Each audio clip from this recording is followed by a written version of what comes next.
I was reading through my files this morning, just trying to review all of it, and I stood up and Harvey'd come in and I said, I can't imagine how we did this. It's an incredible story.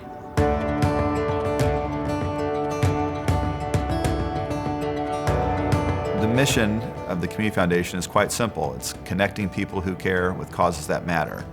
And the way we execute on that mission is by being this vessel, this vehicle for people to set up charitable funds. Largely endowed, or funds to be there for a long period of time. So people put money in for the charitable purpose that they desire, and then we help make grants out to the community. That mission statement of connecting people who care with causes that matter is so short, so simple, but really so powerful. And the power comes from the generosity of the people who put the money in. But I think the greatest effect is when the money goes out the door to the incredible organizations that are doing good things in our community. It's been my experience, whether in a small town like where I'm from or in Springfield, that there are many, many people who care about their communities.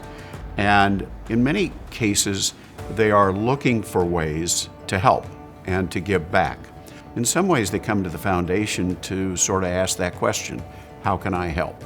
I think some of the things that stand out, though, the Innovate Springfield folks involved in the foundation saw a need and helped initiate a project, get it on its feet, and then that project was turned over to UIS. On the education front, we've tried to examine the whole issue of early learning and how we can help there. Of course, there are 275 ways that we've helped because there are that many funds that we are now supporting. My mother, being Velma Carey, who was active in civil rights and education here in Springfield.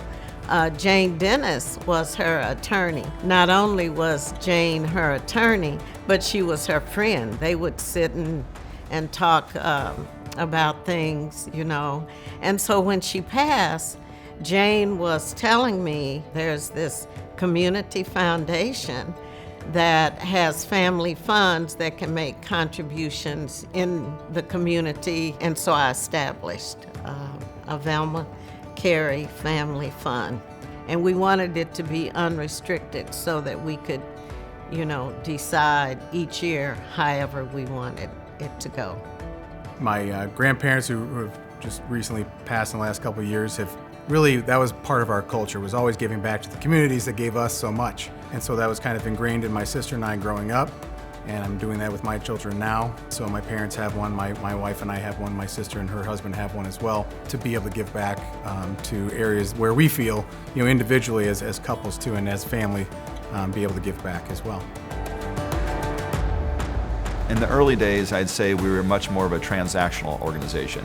Donor comes in, sets up a fund, we say, okay, we'll do that. Then we evolved into what I would say was a more strategic organization, more collaborative. We were growing up in the community, we were getting out and talking to other groups and collaborating with them. Now, I think we've become fully a catalytic organization, an organization that's doing all of those things. But I think through projects like the Next 10 and other leadership activities in the community, we've really become a catalyst for change, for positive change. And that's been an exciting ride. And I don't see it slowing down. I think more people in the community call upon the Community Foundation to get involved, and that sometimes can be overwhelming. We have to be deliberative in what we engage in, but it's exciting. The Next 10 is a vision. The Next 10 is a collaboration. The Next 10, to me, is what leaders do. In one theme, I would say, it's trying to envision a better community, not only in Springfield and Sangamon County, but also in the surrounding counties. What should that future look like, and how can we play a role in that?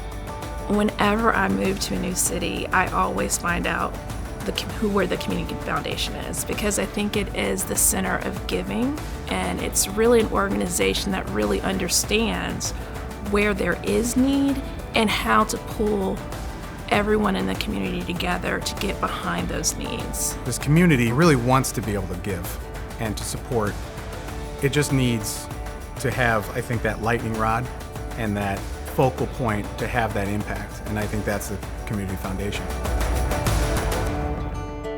You don't have to be a millionaire. You don't have to have great means. You have to have a willingness and an interest in helping somebody else. Anyone can be a philanthropist.